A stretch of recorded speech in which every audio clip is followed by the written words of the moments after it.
tem mulher falando inglês aí.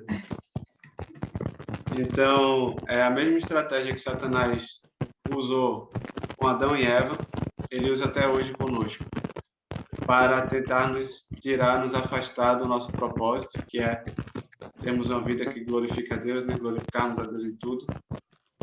E então ele vai usando essa mesma estratégia. Essa estratégia, a gente tem assim 3 passos. Primeiro, Satanás lança dúvida. Essa dúvida, quando você acolhe essa dúvida, ela vai virar uma incredulidade no seu coração. E essa incredulidade, sendo alimentada, ela vai se transformar numa ação, num desejo, né?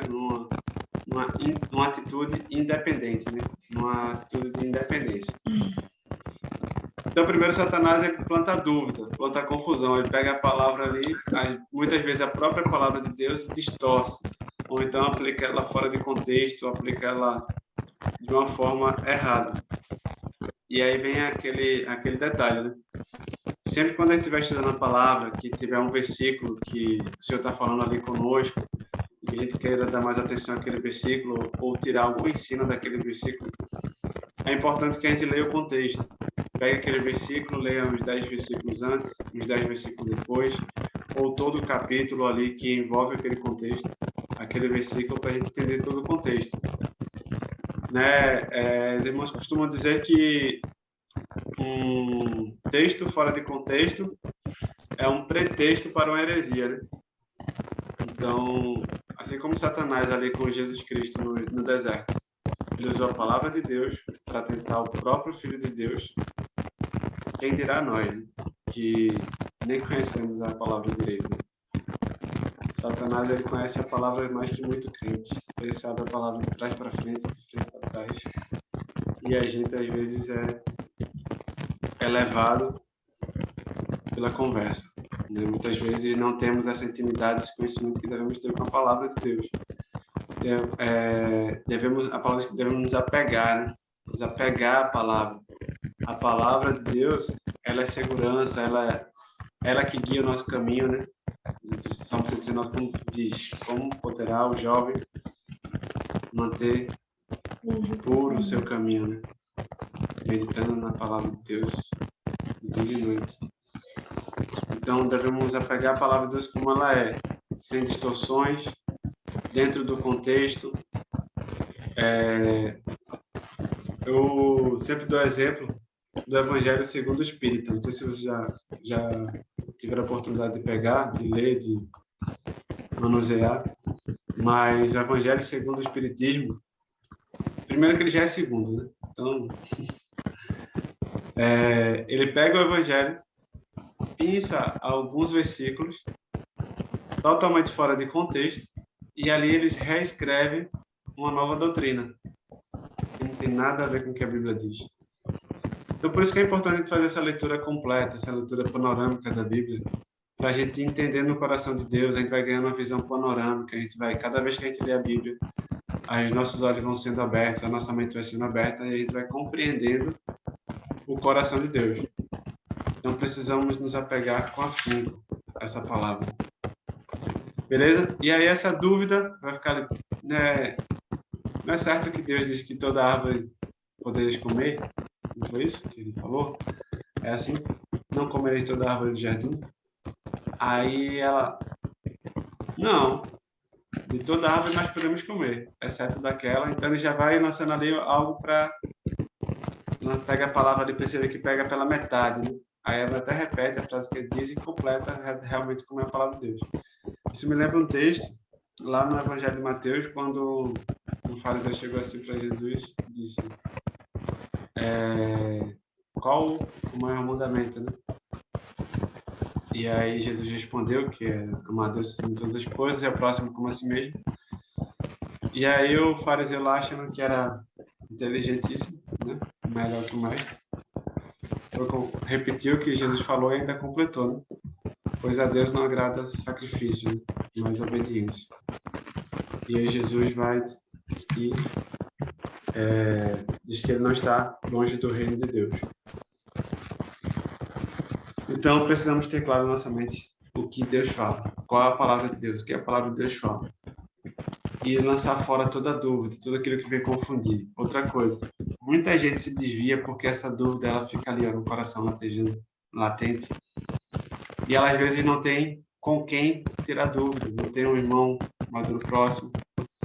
E louvo ao Senhor, né, pela forma que o Senhor tem dado graça de nós caminharmos, né, que nós temos sempre alguém próximo, né, através dos vínculos, seja um vínculo de discipulado, seja um vínculo de amizade ali, a gente tem esse entendimento de cuidado mútuo, né, de andarmos juntos e temos abertura para perguntar, para tirar dúvidas, porque muitas vezes tem congregações que só tem lá o pastor e qualquer dúvida que você tiver que tirar tem que ir lá só falar com o pastor e às vezes gera vergonha, ou então a dificuldade de logística, de tempo, né? Não consegue ali esse horário, essa possibilidade, mas a gente tem essa liberdade como corpo, né? Um corpo bem vinculado, bem ajustado, de termos irmãos à nossa volta, sermos cercados, sermos ali bem relacionados com irmãos próximos,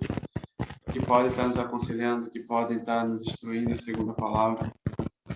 Né? Então, não podemos guardar nenhuma dúvida no nosso coração. Se há dúvidas, essas dúvidas precisam ser trazidas para a luz, precisam ser esclarecidas. Né? Lógico que a palavra diz lá em Deuteronômio 29, 29, o que foi revelado pertence ao homem, o que não foi pertence a Deus. Mas tudo aquilo que está escrito, o Espírito Santo quer nos revelar, né? O que está escrito. Tem algumas coisas que não foram escritas e que pertencem a Deus e a gente só vai conseguir esclarecer isso quando estivermos diante dele. Mas até lá tem bastante coisa que ele quer nos ensinar, que ele quer nos revelar, quer esclarecer, tirar nossas dúvidas. E a gente precisa ter essa disposição de buscar, de perguntar, de procurar para esclarecermos. Então não guardem nenhuma dúvida no coração, em nome de Jesus. Essa dúvida, ela sendo alimentada, né, ela sendo ali mantida, ela vai gerar uma incredulidade. Então, aí, a segunda frase de Satanás é certo que não morrereis. Então, tipo, ele já lançou ali, ele já não pega a palavra e distorce. Ele já pega o que Deus falou e lança uma verdade, uma inverdade, né? Algo completamente oposto do que Deus falou, como se fosse verdade. Então, é certo. Né? Fala, é certo, com certeza. Vocês não vão morrer. O que Deus falou é que certamente eles iam morrer. Então, até hoje, é a mesma forma, querido. Não muda em nada. Então, precisamos, né, matar enquanto está no estágio da dúvida, para não gerar essa incredulidade. Essa incredulidade, fazendo um paralelo com o Tiago fala que a cobiça gera tentação e a tentação dá luz ao pecado, certo? Então, é essa mesma lógica. A dúvida, a incredulidade e a independência. Paralelamente, como o Tiago fala, a cobiça, a tentação e o pecado. Então, essa dúvida, comparada ao pecado ali, é uma cobiça, algo leve, algo que a gente ainda tem a capacidade de contornar, de se afastar, de cortar o mal pela raiz. Mas quando essa dúvida gera incredulidade, se eu já estou no nível de incredulidade, eu não tenho fé. E aí eu vou, com que força eu vou reagir, eu vou me levantar para não permitir que o pecado aconteça, né? Ou que essa atitude de independência aconteça. Então é importante a gente cortar esse mal pela raiz ali quando a gente está no nível de dúvida. Tem alguma dúvida? Tira. Gerou incredulidade, né? Ou gerou a tentação, que já é um sentimento, já é aquela coisa que você sente, que já está entranhado no seu coração. O próximo passo daí é a atitude de independência, que é o pecado, né? A atitude de independência. No reino, a gente aprende a ser dependente, né? O Senhor vai nos ensinando dia após dia ali uma vida de total dependência de Deus. Então, quando temos uma atitude independente, né, automaticamente isso é fruto de pecado. Né? A raiz de todo pecado é essa independência, porque se tivermos uma vida totalmente dependente de Deus, nós não vamos pecar, como Cristo. Né? Cristo ele era totalmente dependente de Deus. Se você falar, ele diz que não falava nada do que não tinha ouvido o Pai falar. Ele não fazia nada do que não tinha visto o Pai fazer. Ele não dava testemunho de si mesmo, mas ele dava testemunho do Pai. Então, essa total atitude de dependência, depender de Deus em tudo, é esse o nosso alvo, essa é a nossa meta, na transformação do nosso caráter, do nosso coração, de sermos pessoas totalmente dependentes de Deus. Então, se eu tenho uma atitude independente, né, isso é o fruto do pecado, isso vai gerar morte, isso vai gerar, não vai trazer bons frutos para a minha vida.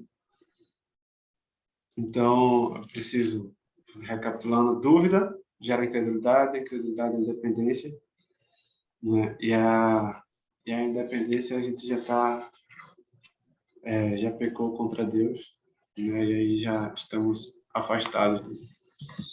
Mas mesmo assim, glória a Deus que em Cristo, né, nós temos um advogado bom e fiel que mesmo se pecarmos, mesmo se em algum momento da nossa vida nós fraquejarmos e tivermos essa atitude de independência, podemos retornar a Ele, pois Ele é o nosso advogado, né, que em tudo foi tentado e nada pecou, e Ele está apto e pronto para interceder por nós e nos restaurar a comunhão. Basta que a gente se arrependa, cumpra lá aqueles 4 pilares, né,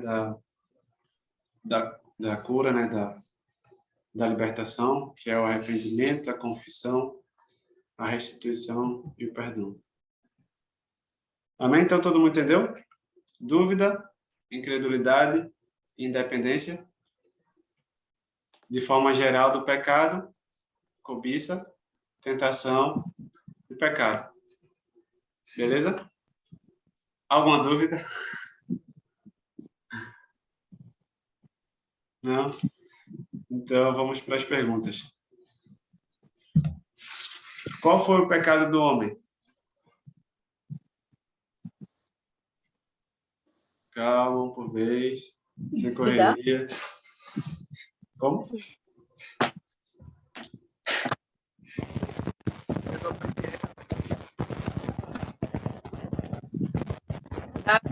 Eu acho. Isso. Não deu para ouvir direito não, cara. Tu cortou. Mas é o Arthur falando. Duvidar. Então, a dúvida, ela foi o pontapé para chegar ao pecado, né? A independência. O pecado, na verdade, foi a independência, a atitude independente, né? Quando ele... Eu ia dizer tudo. Ia dizer o quê? O meu fruto.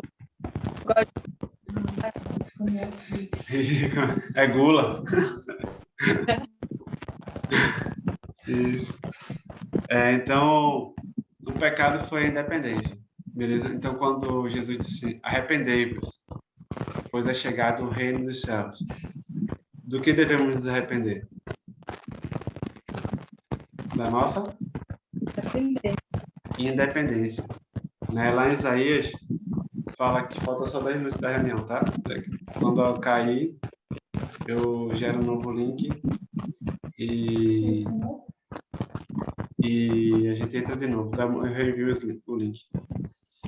Então, quando Jesus disse arrependei-vos, né? Porque é chegado o reino dos céus, ele não quer que a gente se arrependa de todos os pecados, até porque seria impossível a gente lembrar de todos os pecados que a gente cometeu na vida. Mas ele quer que a gente se arrependa da nossa vida independente, né? Existe o homem que peca e existe o homem pecador. O que é o homem pecador? O que é um pecador? O pecador é aquele que vive uma vida de pecado, independente. Mas mesmo nós, buscando a vida de total dependência do Senhor, por estarmos na carne, por estarmos nesse mundo, ainda na presença do pecado, pecaremos. Né? João fala, se dissermos que não temos pecado, fazemos Deus mentiroso, pois pecaremos até o último dia de nossas vidas. Então, é impossível a gente se arrepender de todos os nossos pecados. Mas existe um pecado que é a raiz de todo pecado.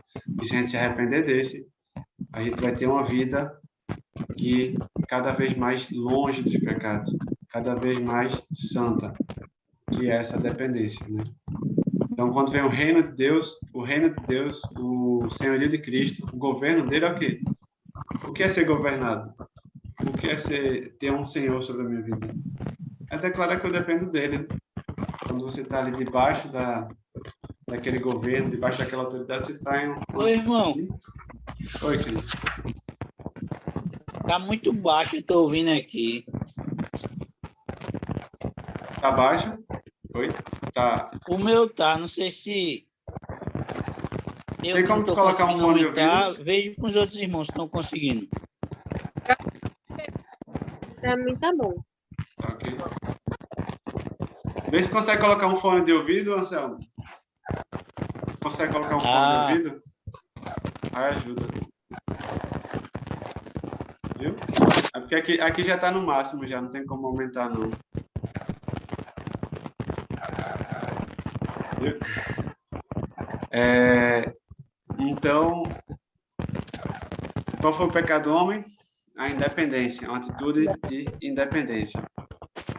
Qual a estratégia de Satanás para desviar o homem do propósito eterno, propósito de Deus?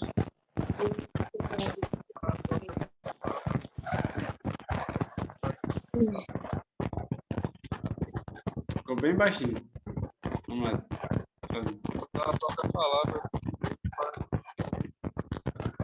Isso. Ouvi não. Às vezes ele é usar a própria palavra de Deus para nos destruir. Então, às vezes ele usa a palavra de Deus, às vezes não. Mas o fato é que ele lança dúvida sobre a palavra de Deus.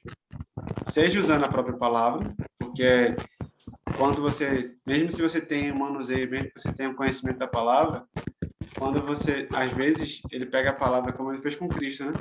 Pega a própria palavra ali para lançar dúvida. É diferente de, se eu tenho conhecimento da palavra, ele pegar qualquer outra coisa, vir com um argumento bobo qualquer, ele não vai me pegar. Mas aí, dependendo da intimidade que tem com a palavra, às vezes só vai conseguir lançar dúvidas se for com a própria palavra de Deus, distorcida. Né? Aí, mas às vezes ele fica... Por isso que é tão importante ler a Bíblia, porque Jesus foi tentado no deserto, Bíblia, Isso.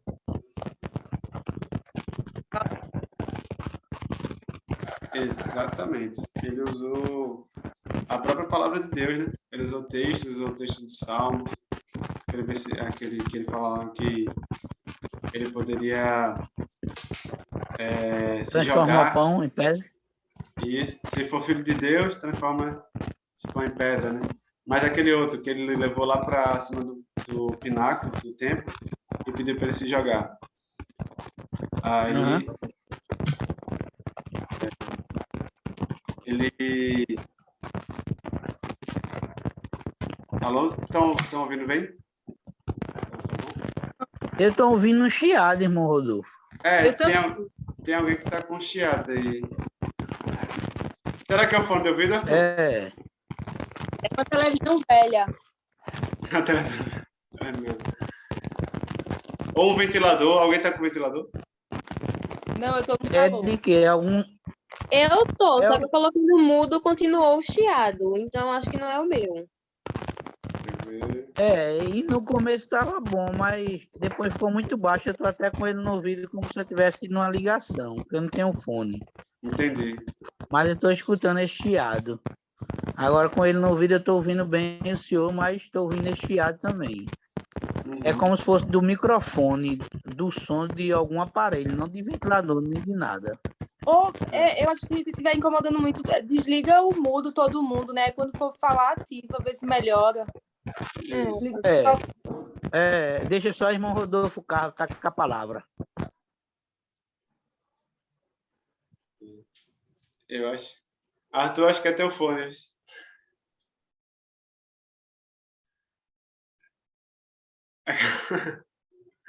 Foi. Então. Poxa, agora eu queria saber falar Libras aí, pô.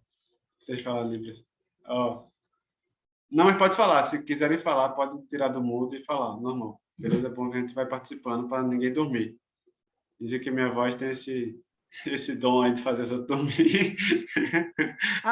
Agora o meu não tá no chiando, não. Eu botei no mudo e tirei e parou. Não sei os outros irmãos. Mas agora não tá chiando, não. É porque tá todo mundo no mudo já. E se Então, eles voltar, vai ficar chiando? eu acho que só... Não, deixa assim, a gente vai... Eles estão ouvindo. Eles ativam o meu? Não? Tá tranquilo. Quais consequências do pecado do homem? Quando o homem pecou, o que Poxa, é a aconteceu? morte. A morte. Exatamente. Isso. Então, só que Adão morreu quando ele pecou? Não. Não. Eva morreu? Não. Só que eles não tiveram mais acesso à árvore da vida, É. certo? Uhum. Então, por isso, quando eles não tiveram mais acesso à árvore da vida, eles não tiveram mais a vida eterna. E eles ficaram afastados de Deus, né? Perderam aquela comunhão diária com Deus. E a morte entrou no mundo, né? De um modo geral, entrou na raça, entrou em toda forma de vida. Porque sem o acesso Caim e Abel, né? isso, sem o acesso à árvore da vida, eles não podiam mais ter a vida eterna. O Senhor fala lá que o homem quis ser como Deus, e aí eles não poderiam mais viver eternamente.